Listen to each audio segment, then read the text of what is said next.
The rain pattered gently on the old roof, creating a rhythm that masked the secrets of the house.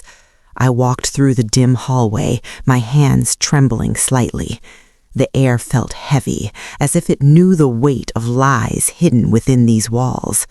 For years, I had believed in the facade of my life, my loving husband, Malik, his kind mother, Mrs. Eloise, and the elderly grandmother I helped care for, Grandma Hattie. But that evening, everything was about to change. It began with a sound, a faint mechanical whir behind the peeling wallpaper in the bedroom. I froze, heart pounding. I had cleaned this house for 5 years, yet I had never noticed anything unusual. My eyes followed the wall, and to my disbelief, a portion of it slid aside slowly, revealing a hidden room that defied logic. The room was immaculate, filled with glowing monitors, wires neatly tucked away, and a faint hum of machines that seemed alive. It was a control room. Grandma Hattie sat in a sleek office chair, bathed in the bluish glow of the screens. But the frail old woman I had pitied for so long was gone. Her eyes, sharp and calculating, pierced through me like daggers. "It's time you see the truth," she said in a voice that held no warmth, only a chilling command. The first video played, and my heart stopped. Malik and Mrs. Eloise, the people I had trusted with my life, were laughing as they counted the money I had earned for the household. Their laughter was cruel, mocking the sacrifices I had made. Every cent I had painstakingly saved, every extra hour I had worked, was being stolen under my nose. My chest tightened, the air in the room seeming to vanish. I realized then that everything I had believed about loyalty, family, and love was a lie. Grandma Hattie didn't speak. She let the videos continue.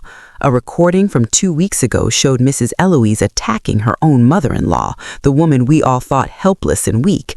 She spat on her food, cursed her, kicked her wheelchair, acts so vile they seemed unreal. My stomach turned as I covered my mouth, trying not to scream. Then another video revealed Malik's betrayal. The man I had loved, the man I had served tirelessly, was seen with Tanisha, a so-called distant cousin. Their conversation was cold, calculating, and shocking. He called me a stupid, submissive cow, and even discussed poisoning his own grandmother to inherit her fortune. My knees buckled, tears streaming down my face, but this time they were not tears of sadness. They were the first drops of rage, burning and resolute.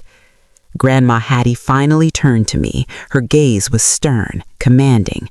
"Have you seen enough, Amani? Are you ready to stop being a victim?" I lifted my head, bloodshot eyes now blazing with determination. "Yes," I whispered, my voice firm. "I'm ready." A subtle chime echoed from the intercom. Grandma glanced at the clock. It was past midnight. "The guest of honor has arrived." I stepped into the dark living room, moving toward the door. Outside, a sleek black sedan waited, its engine purring softly. A middle-aged man in a tailored suit stepped out, flanked by 2 towering bodyguards. The man bowed respectfully. "Is Chairwoman Harriet Sterling Pendleton inside?" he asked. Chairwoman, my breath caught in my throat. Grandma Hattie, frail, helpless, ordinary Grandma Hattie, was not who I thought she was. That night, behind the hidden wall, the real plan began to unfold. The living room was dark, almost ominous. Only the faint moonlight trickled through the curtains, casting long shadows across the polished marble floor. I followed Grandma Hattie, now fully revealed as Chairwoman Harriet Sterling Pendleton, toward the center of the room. Her silver cane clicked softly with each step, a sound that echoed like a warning. "Amani," she said, her voice low but commanding, "tonight you will see the world for what it truly is. You will no longer be a pawn." I nodded, my heart pounding but my mind clear. For 5 long years I had endured Malik's arrogance, Mrs. Eloise's mockery, and the silent cruelty that haunted me, but tonight the rules were changing. Grandma gestured toward a sleek black briefcase on the side table. Inside were documents, contracts, and evidence, everything needed to reclaim what had been stolen from her. This is your arsenal. Your courage is the key, but knowledge is power. I opened the briefcase. My eyes widened as I saw the divorce petition, company power transfer documents, and files detailing every fraudulent act Malik and Mrs. Eloise had committed. This was more than enough to topple them completely. You must be careful, Grandma warned. Malik is cunning. He will try to manipulate his way out, lie, cheat, and charm. But remember, the truth is on our side. He cannot escape it. I practiced my calm, measured expressions, imagining the confrontation. The plan was simple yet precise. Malik and Mrs. Eloise would walk into the house believing it to be empty, or at least mourning Grandma's death. Instead, they would be met with the full power of the Sterling legacy and a family they had tried to destroy. Hours passed. I rehearsed the confrontation in my mind, repeating every word, every gesture. Grandma watched silently, sipping her tea, her piercing eyes observing my every movement. Finally, the moment arrived. The front door creaked open, and Malik's familiar, arrogant laugh echoed through the hallway. I froze, listening. Behind him, Mrs. Eloise's high-pitched voice whined about exhaustion and hunger. Tanisha's delicate but mocking tone followed, complaining about her sore feet. The three of them stepped into the living room, unaware of the transformation that had taken place. The chandelier above them glowed warmly, illuminating a room that looked like a five-star palace. Every piece of furniture, every rug, every decoration screamed luxury and power. Then they saw us. Grandma Hattie, the woman they had tried to kill, sat in a European high-backed armchair, elegant and unyielding. I stood beside her, dressed in a cream-colored gown, radiating confidence. The bodyguards flanked us silently, towering and imposing. For a moment, Malik froze. Mrs. Eloise screamed, clutching her chest. Tanisha shrieked and stumbled backward, her face pale. The reality hit them like a thunderbolt. The woman they had tried to destroy was alive, powerful, and untouchable. Grandma Hattie's voice cut through the silence like a knife. If I were dead, Mrs. Eloise, you would have joined him in hell. But tonight, the cleaning begins. Malik tried to speak, stammering, pointing fingers, but his voice faltered. Every excuse, every lie he had prepared crumbled under the weight of truth. I watched silently, letting their fear grow, letting karma play its perfect game. It was only the beginning. The first wave of justice had begun, and by night's end, their arrogance would be completely destroyed. The room was tense, almost suffocating. Malik's face had turned ghostly pale, and Mrs. Eloise clutched her hands in panic. Tanisha hid behind him, trembling, as if the air itself had turned heavy with fear. I stood tall beside Grandma Hattie, my eyes cold and unyielding. I no longer felt fear or anger, only a calm certainty. For years, Malik and his mother had thrived on my submission and their lies. Now, their world would crumble. Malik, desperate to regain control, raised his hand, pointing at Grandma Hattie and then at me. "This is a fraud," he shouted. "You've manipulated her. You tricked her into signing documents." Grandma Hattie sipped her tea calmly, her sharp eyes fixed on him. "Manipulated?" she asked, her voice cutting like ice. "You forget, Malik, that I am the one with full authority here. You, my grandson, were never in control. Every penny, every asset, every privilege you thought you earned was given out of my compassion." Malik stammered, searching for words. You can't prove." I stepped forward. Do you remember the year-end bonus you used to buy Tanisha that car? I asked quietly, letting the words sink into the silence. That bonus wasn't yours. It was a small dividend from the Sterling Social Welfare Foundation, money you embezzled with a forged signature.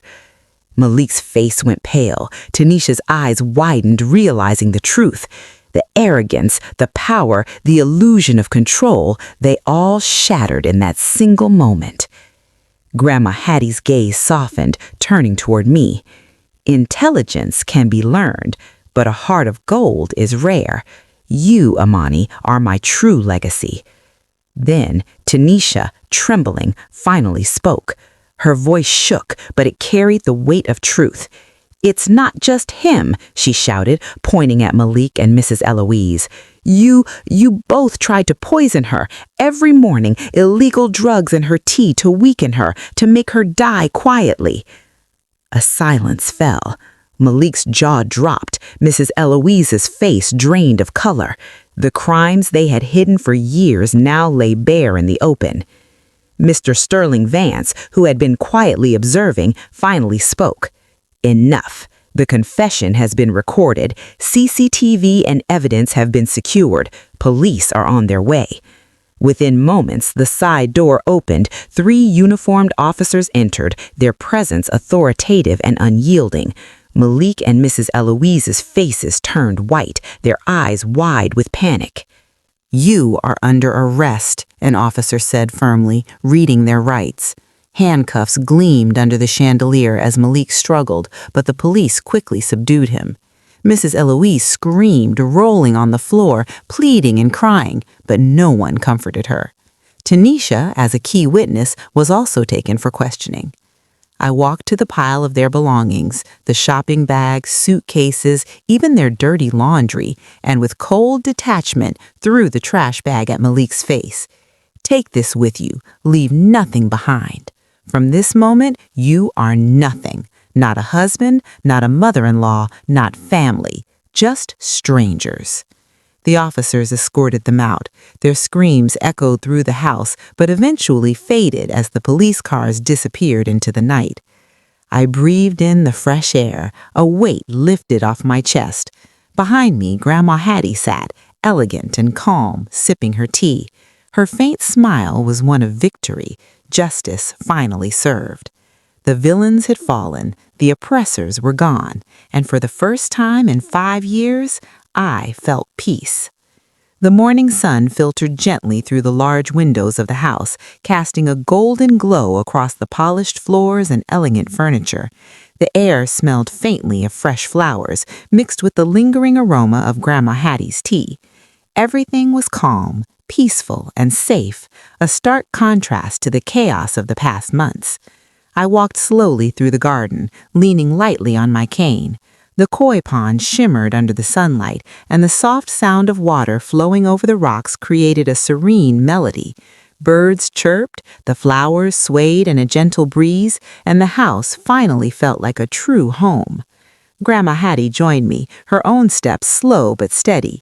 Despite her age, she carried herself with a majestic grace that no one could ever diminish. Her eyes met mine, full of warmth and gratitude. "Every day I wake up grateful," she said softly. "Grateful that you came back, that you stayed, that you fought." We settled on the garden bench with a small tray of tea and a homemade cake I had baked. It was one of the few things I insisted on doing myself, a simple reminder of normalcy, love, and care. "Thank you, child," Grandma whispered, her voice trembling slightly. "Thank you for not abandoning me. You could have chosen a safer life, a life free of this madness, but you stayed. You gave me justice, and you gave yourself freedom." I held her hand, feeling the soft wrinkles press against my own. "No, Grandma," I said gently, tears glistening in my eyes. "It's I who should thank you. You saved me from a life of meaningless fear, a life dictated by others' cruelty. You gave me strength, love, and a family that truly values me." She smiled faintly, and for the first time in years, the past felt like a distant nightmare. God is just, Amani, she said. He took away my own grandson with a demon's heart, but he replaced him with a granddaughter with a heart of gold. You are my greatest legacy. Not money, not power, not the company, but you. We embraced a perfect moment of peace and connection across generations. The dark shadows of Malik and Mrs. Eloise's oppression had vanished, leaving space for warmth, trust, and genuine happiness. Over the following weeks, life settled into a rhythm of hope and purpose. I took on my responsibilities with the Sterling Social Welfare Foundation, guided by Grandma's wisdom. Together, we initiated new programs, helped communities, and built a legacy of true kindness and integrity. The house no longer held fear, only laughter, discussions of plans, and quiet afternoons spent together in serenity. Sometimes, as we sat in the garden sipping tea, Grandma would look at me with a knowing smile. "This is only the beginning, Amani," she said. "The past has taught us what evil looks like. Now let's show the world what courage, kindness, and justice can achieve." The life I had once dreamed of had finally arrived, not one built on oppression, fear, or false loyalty, but a life of freedom, dignity, and love. Justice had found its place, putting every person where they deserved to be. The villains had been humbled, and I, once a powerless daughter-in-law, now stood as a queen of my own destiny, ready to embrace the bright future ahead. If you enjoyed this story, go ahead and like, share, and subscribe to my channel for more life-changing stories. Tell me in the comments which city you're watching from and what time it is. I love seeing how far my story reaches. And don't forget, 2 more amazing life stories are on your screen. Click one now and keep spending